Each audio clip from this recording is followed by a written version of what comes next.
Is nou geskakel hier op Groot Plaas. Ons gas saam met ons in die ateljee vandag, Belinda Labeskagni. Sy is 'n spesialis vir gronddam instandhouding. Belinda, goeiemôre en welkom hier op Groot Plaas. Goeiemôre, dankie. Dit is lekker om hier te kan wees. So, sê gou net 'n bietjie, ons hoor baie van droogte, lae damvlakke, veral nou met die wisselvallige reën wat ons kry oor dele van die land, maar min mense besef hoeveel water eintlik verlore gaan deur lekkende gronddamme. Wat is die hoeveelheid? Ja, dis 'n groot probleem. So elke dam is uniek op sy eie. Ongelukkig is baie ouens dink is net 'n gaatjie en hopelik moet in 'n water hou en dit is eintlik baie meer intens as dit. Gronddamme moet ernstig gevat word en elke lek is uniek op sy eie. So om te kan sê hoeveel 'n dam lek, kan 'n mens nie presies sê nie, want omdat elke dam uniek is daar verskeie variasies van hoeveelheid water wat verloor word by elke dam. So wat is die mees algemeenste redes dan nou hoekom gronddamme spesifiek begin lek of water verloor? Die groot ding is dat hulle word nie reg gebou nie. So oor die algemeen, en ek kry ontsettend baie oproepe van en as ouens vir my begin vertel van wat met hulle dam aan die gang is en hoe hulle hom gebou het, dan het hulle letterlik net met 'n TLB gekom en 'n gat gegrawe. En daar's eintlik 'n proses. Jy moet die grond baie mooi voorberei. Jou walle moenie regop wees nie, jy moet 'n mooi koepelvormige dam hê wanneer jy hom vorm en dan moet jy 'n proses hê van die regte grond wat daar moet in wees en dan moet jy hom kompakteer. Kompaksie is ontsettend baie belangrik. So dis iets waarna jy moet kyk wanneer jy jou gronddam beplan. So in daai beplanning is dit nodig om dalk te gaan kyk na waar op jou plaas jy hierdie gronddamme wil sit, grondsamestelling ensovoorts, behalwe nou vir die bewerking van die grond, maar om te kyk wat jy addisioneel moet inbring? Ja nee, jou grond wat jy gaan gebruik is baie belangrik. Jou beste grond is klei en dan as jy na 'n skaal gaan kyk van klei na baie sanderige grond, jy wil nie jou dam in sanderige grond bou nie, hy gaan glad nie daai water hou nie. So daar's 'n mate van klei content in daai dam wees en dan dis dan maar die ding waarop jy moet fokus is die grond wat in daai dam is. Natuurlik ook waar sê jy jou dam gaan plaas. Jy wil kyk dat jy die meeste water wanneer dit reën opvang so ver as moontlik. So die ouens gooi 'n wal by 'n plek waar sy die beste water gaan vang. So yes, daar is beplanning rondom waar jy die dam gaan sit. Is dit iets wat jy gereeld sien as jy op die plase kom, dat die dambeplanning is nie noodwendig na wense nie? Oor die algemeen, meeste van die tyd is die dam nie beplan nie. Hy het net besluit, ek gaan nou my dam hierso sit. In gevalle waar hulle wil 'n mooi estetiese dam wil hê, het hy letterlik net iewers 'n gat gaan grawe en gedink by hierdie bome met hierdie berg gaan dit nou baie mooi lyk. Maar daar's dus meer omtrent dit. So jy moet nie net jou dam iewers gaan sit nie. Jy moet gaan kyk hoe jy die beste manier daai water kan opgaar en dit kan behou dat daai water nie verlore kan gaan nie. So ek neem aan soos tegnologie nou maar vooruit gegaan het ook, het jy weet hoe ons damme bou het baie verander. Wat was die tradisionele manier van damme bou in vergelyking met hoe ons dit nou doen? Jong, daar's is maar maniere. Kyk in die ou dae het hulle osse en ossewaans en sulke goed gebruik. Vandag sit ons met groot masjinerie, fantastiese toerusting wat gebruik word, veral ook voor die tyd word grondanalise gedoen. En as daar moet grond ingery word, dan doen hulle dit ook om 'n area te bepaal waar om die beste grondstruktuur in te bring. So wat vandag gebeur is fantasties. Ek verkyk my altyd in die masjinerie en dambou het evolve. Ja, dit is 'n mooi proses. So as ons nou spesifiek dink aan 'n dam wat lek of 'n boer wat besig is om water te verloor, is dit maklik om agter te kom wanneer 'n dam water verloor of gebeur dit baie dikwels net ongesien? So daar's dus twee dinge waarna mens moet kyk. As dit 'n splinternuwe dam is, moet 'n mens in ag neem dat 'n gronddam 'n settlement periode het waarin die grondstruktuur moet rustig raak. As jy 'n dam bou, hy gaan nie onmiddellik soos 'n koepel daai water hou nie. Dit is onmoontlik, dit gaan nie gebeur nie, die water of die grond moet gaan sit. En as 'n mens dan kyk vir al hierdie groot damme, wanneer dit 1000 vierkante meter na oor 'n hektaar, 2, 3, 4, 20 hektaar, water is swaar. Dis 'n massa water wat daai vloer moet vashou.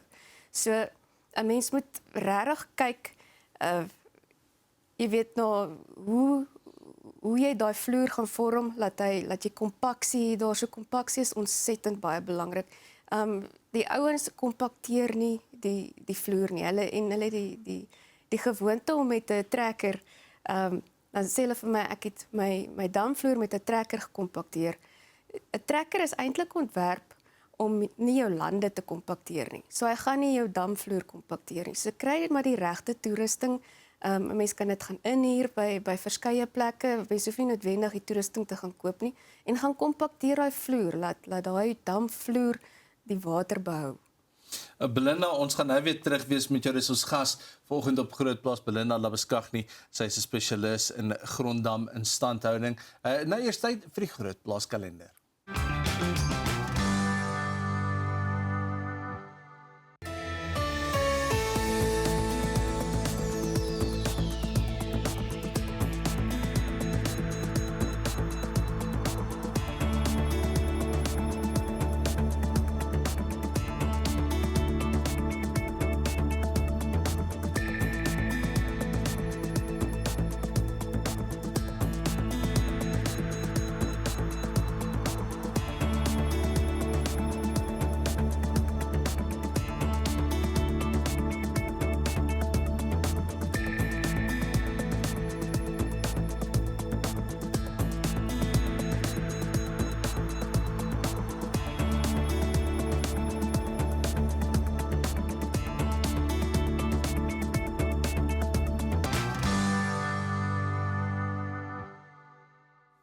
Jy is ingeskakel hier op Grootplaas. Ons gas saam met ons in die ateljee vanoggend, Belinda Labuschagne, spesialis in gronddam instandhouding, om te gesels oor waterverlies in gronddamme. Belinda, so net voor die breek het ons bietjie gesels oor damme wat water verloor, hoekom hulle water verloor. Maar kom ons sê nou maar jy erf dalk 'n plaas by jou ouers en daar is 'n dam wat al 50, 60 jaar daar is.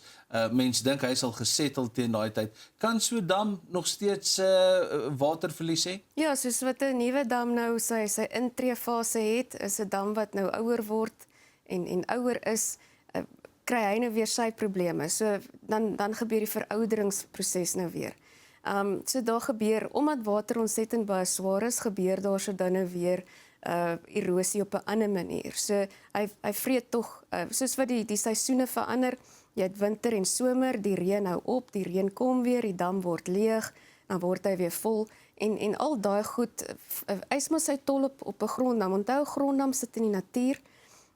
Hy moet allerlei natuurelemente weerstaan. En as jy ook kyk na goed plekke soos wildsplase, daar's so seekoeie, krokodille, olifante, allerlei diere wat in die dam loop. So daai damvloer kry die heeltyd allerlei, hy gaan deur 'n moeilike tyd. So daai dam werk regtig hard om die water te kan behou. So as 'n mens ook kyk na jou plante in en om die dam, bome, groot bome, hulle veroorsaak groot nonsens met hulle wortels. 'n Mens besef nie altyd hoe 'n wortel groei, hoe hy lank word, hoe hy dikker word. Wortels is problematies. Baie van ons navraag wat ons kry, gaan oor bome wat gevestig is in damwalle en dit verswak natuurlik die algemene struktuur van 'n damwal. So mens moet kyk ook na watter plante groei jy in en om jou dam sit, want dit kan ook baie nadelig wees vir die lewensduur van 'n dam. So wat sal jou advies dan nou wees vir die instandhouding van 'n verouderde dam? 'n Mens moet maar net kyk dat daai plante groei nie oorvat nie. 'n Mens moenie laat soos riete en al daai tipe van plante die oorhand kry nie. 'n Mens moet maar kyk dat jy seisoonaal instandhoudingsplan het en bietjie skoonmaak. Plante hou aan groei, soos ek gesê het, 'n dam is maar die heeltyd in die natuur. Dinge gebeur, die proses is aanhoudend. So mens moet maar kyk dat jy net bietjie skoonmaak, netjies maak, laat daai vloer net vir jou langer lewe kan gee. So die tegnologie het ook nou al so vooruit gegaan dat 'n mens kan hierdie damme, deesdae kan 'n mens dit behandel. Nou, as mens hierdie behandeling doen, hoe vinnig kan 'n boer resultate sien as hy waterverlies gehad het? Ja, so dit hang ook nou maar weer af. Onthou, elke dam het soos 'n vingerafdruk uniek op sy eie. Dit gaan ook nou maar weer oor grondtipe, hoe groot die lek is, wat se tipe lekkasie dit is dit deur die vloer of deur die wal, of partymal is dit sommer al twee. Maar grondtipe speel 'n groot rol vir alles se mense hierdie polymer tipe applikasies doen vir die damseel. In meeste gevalle vat dit as jy genoeg gebruik, want dit is ook belangrik dat 'n mens genoeg gebruik. 'n Mens moenie soos 'n ander dous nie. Maar hy bind mooi met die grond. Hy bring al die poreuse areas van die grond bymekaar. Dit lyk soos 'n klei amper wanneer hy klaar gebind het. En dan het daai dam se waterhou vermoë weer aansienlik verbeter. So dan het jy weer 'n X hoeveelheid jaar omtrent vir jou dam gekoop wanneer jy daai tipe behandeling doen. So wat is die algemeenste foute wat boere maak wanneer hulle probeer om hulle damme self reg te maak en nie iemand soos jy konsulteer nie? Ja, dit gaan maar oor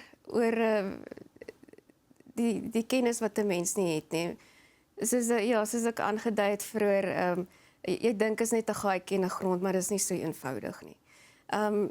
Jong, in terme van hoe groter die dam is, sal ek sê dit is belangrik om maar daai professionele kennis in te kry. Ons oog is al geoefen, ons het al dinge gesien. Wanneer jy by 'n dam staan, tel jy onmiddellik op. Hierso kan 'n wortelprobleem wees. Daar is veroudering. Op Google Earth kan 'n ou nogal op historiese data ook presies sien hoe die plante groei in en om die dam ontwikkel het oor die jare. En dit wys ook natuurlik hoe 'n lekplek ontwikkel het oor die jare. So ja, ons het fantastiese tegnologie wat ons gebruik om te kan spesifiseer min of meer waar die probleemarea is. So met die huidige droogte toestande, wat is jou belangrikste raad dan nou aan die boere wanneer dit kom as hulle nou nog sukkel met water op hulle plase? Jong, maak net seker dat jy instandhouding doen. Instandhouding is wat die langdurige lewe van jou dam gaan bevorder. As jy nie na daai dam gaan kyk nie, dit gaan maar soos met enigiets, as jy nie na jou kar kyk nie, gaan hy ook nie vir jou goeie resultaat gee op die einde van die dag nie. So doen maar daai bietjie ekstra moeite, want as jy nie die ekstra moeite doen van instandhouding nie, dan gaan dit jou op die lang duur baie geld kos.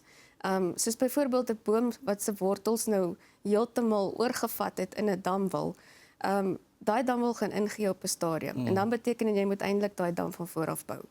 Belinda, baie dankie vir jou tyd vanoggend. Dis ons gas op Grootplaas vanoggend, Belinda Labuschagne. Sy is 'n spesialis van gronddam instandhouding om te gesels oor gronddamme, hoe om te identifiseer as jy waterverlies het en hoe om dit te verminder. Sal wel vir ons tyd het vir Grootplaas vir vandag. Ons hoop jy het lekker saam met ons gekuier en dan sien ons mekaar weer môre.